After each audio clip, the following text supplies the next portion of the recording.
예, 이번 주제는, 채무가 이제 과도하게 많으신 분들이, 이제 가족이나 지인들한테 도움을 받아서, 순간을 이제 벗어나려고 하죠. 근데 이제 여기에 대해서 제가 이 영상을 찍을까 말까 고민을 좀 했었는데, 이제 여러분들한테 조금이나마 도움이 되고자 저의 생각을 좀 말씀드리려고 합니다. 여러분들 사업하신 분들 특히 그러시죠. 어떤 사업이 좀 안 되셔가지고 채무가 많아지게 되면 이번만 어디 가서 급전을 좀 가져다가 이번만 막으면 사업이 잘 되겠지, 이런 생각으로 뭐 배우자 명의로 받을 수 있는 대출을 다 받게 되고, 아이들이 성인이라면 아이들 이름으로 다 받게 되죠. 그 다음에 뭐 처갓집에도 막 돈을 갖다 쓰고, 뭐 내 형제들 부모 돈도 다 갖다 쓰죠. 그 다음에 또 이런 경우도 있더라고요. 이제 막연하게 내가 이제 채권자들 비톡촉 때문에 그 순간이나 내가 신용불량자를 해는 것이 굉장히 두려워서 막연하게 그 순간을 넘기려고 막 돈을 이렇게 막 가족이나 지인들 걸 갖다가 이렇게 막는 경우가 있습니다. 물론 어떻게 이제 저도 아직 어리지만 이 세상 사는 게 뭐 정답이 있겠습니까? 근데 제가 이 영상을 예전부터 제 경험과 그 다음에 여러분들 인터넷 공무원 한국사 강사 중에서 전한길 선생님이라고 계시더라고요. 근데 제가 그분을 저는 한국사하고 아무 상관없거든요.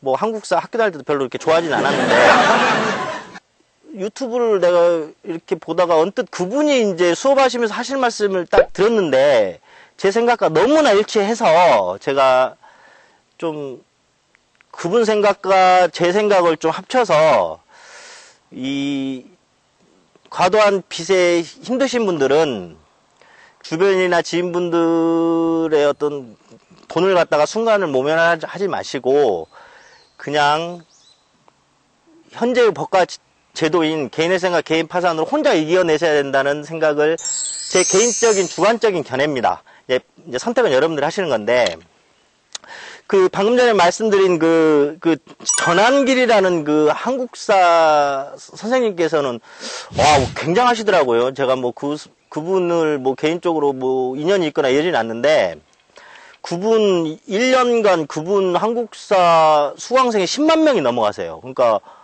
돈도 어마어마하게 막 버시는데, 이제 그분이 워낙 이렇게 재밌게 말씀하시게 하면 제가 한번 들어봤어요. 들어봤더니 그분도 EBS 한국사 강사로 잘 나가시다가 사업을 하셔가지고 밑바닥까지 가셔서 다시 이제 공무원 수험가에서 1타 강사가 되셔가지고 극복기에 대해서 학생들, 수험생들한테 많이 말씀을 해주시더라고요. 근데 그 말 중에서 어떤 말이 굉장히 좀 가슴에 와닿고, 저도 이제 예전에 이런 경험이 있기 때문에 여러분들한테 말씀드리려 하는 겁니다. 전한길 강사님 말에 빌리자면, 여러분들, 빚이나 채무 때문에 내가 굉장히 힘들어져서, 내가 힘든 건 괜찮습니다. 채권자들한테 제가 빚독촉을 받고 내가 힘든 건 괜찮은데, 부도나 이런 걸 막으려고 자기 형돈, 자기 처갓집 장인어른 집 압류 잡히고 마누라, 그러니까 전한길 강사 부인이 공무원이신데 퇴직금까지 다 가져다가 완전히 빚더미가 되셨대요. 근데 그분이 그거를 극복하시는 과정에서 가장 힘들었던 게 뭐냐면 이런 비유를 하시더라고요. 우리나라가 일제시대 때 우리 독립군 자신들이 막 고문당하고 막 힘들게 막 해도 막 주의를 안 불었대요. 그만큼 그렇게 강직하셨는데 일본 놈들이 어떻게 고문하냐면 독립군 어머니나 배우자나 자식을 데려다가 눈앞에서 고문을 하게 되면 다 불었대요. 그렇게 해서. 그러면서 이분이 하시는 말씀이 제 말이 아니고 그분이 그 영상에 이렇게 망하려면 너 혼자 망해. 걔네 가족들 때문에 그렇게 하면 그게 얼마나 고통스러운지 알아. 이렇게 표현을 하시더라고요. 근데 그게 맞는 것 같아요. 제가 생각해도. 왜 그러냐면은 지금은 여러분들 과도한 이런 채무가 발생하시면 개인 회생, 개인 파산, 워크아웃 등 우리나라에서 이 구제해주는 제도가 많잖아요. 그래서 혼자 이렇게 과도한 비톡주에서 이겨낼 수 있는 방법이 있는데 여러 가지 이유로 해서 막 주변 분들을 다 이렇게 막 돈을 가져오면 그분들까지 다 힘들게 돼요. 이렇게 해서 제가 그 강사님의 말을 빌려다가 한 거고, 그거는 이제 채무자 당사자 입장이고, 저희 집도 그랬거든요. 저 고등학교 3학년 때, 이제 저희 어머니가 사업을 하시다가, 이제 점점 안 되셔가지고, 그때가 97년도 IMF 때였거든요. 저희 엄마도 이제 뭐, 사업을 안 무너뜨리기 위해서, 이제 여기저기 돈을 다 갖다 쓰시고, 제 형이나 제가 성인이 되니까, 저희들 학자금 대출까지도 싹 가져다가 엄마가 이제 이렇게 어떻게 사업을 살려보려고 했더니 결국에는 다 망했죠. 그래갖고 결국 형이나 나도 신용불량까지 전락이 됐어요. 그러면 우리가 뭐 학교 다니면서 뭐 제대로 학업이 되겠습니까? 맨날 생계형으로 뭐 아르바이트 하면서 뭐 대학교 다니고 막 공부하고 그랬죠.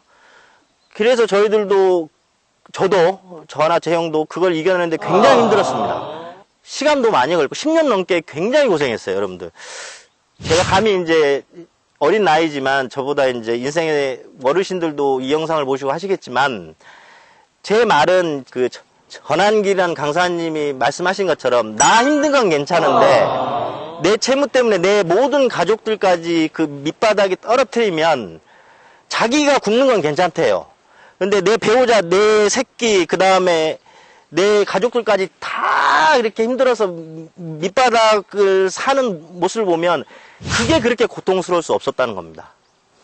그 다음에 이제 제 사례를 말씀드린 거는 이제 그 지인이겠죠. 쟤는 아들로서 엄마가 내가 성인이 된가 동시에 내 앞에 있는 돈을 가지고 사업을 하다가 결국엔 망하시니까 온 가족이 10여 년을 정말 힘들게 살았단 말이에요.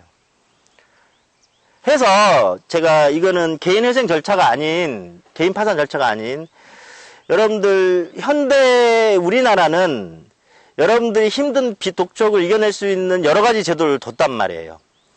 여러분들이 지금 이 순간에 이걸 모면하기 위해서 돈을 가져다가 이거를 메꿔서 사업이 번창해서 살아남으면 좋지만 그럴 확률은 거의 적습니다. 아시겠나요? 이 순간 내가 지금 내 아누라 연금을 갖다가 쓰면 사업이 다시 번성할 것 같은 희망으로 빌리시겠지만 만약에 그게 아니 되면 어떻게 하실 거예요? 그래서 제가 지금 감히 제가 어떻게 보면 건방지죠. 그러니까 건방질 것 같아서 제가 괜히 저 인연도 없는 그 공무원 수험생 그 전한길 강사님이 그 유튜브에서 말씀하신 것까지 가져다가 말씀을 이렇게 드리는 건 개인에서는 개인 파산제도 있잖아요. 이렇게 해서 자기의 심한 채무는 그렇게 해결하셔야지 그 가족들까지 이렇게 가져와서 이렇게 하시게 되면 정말 모든 가족이 밑바닥에 주저앉게 되는 현상이 비일비재 일어나니까요. 힘드시면 전문가를 찾아가셔서 자신의 채무를 이겨내시는 게 가장 좋은 방법이라고 저는 그렇게 생각합니다.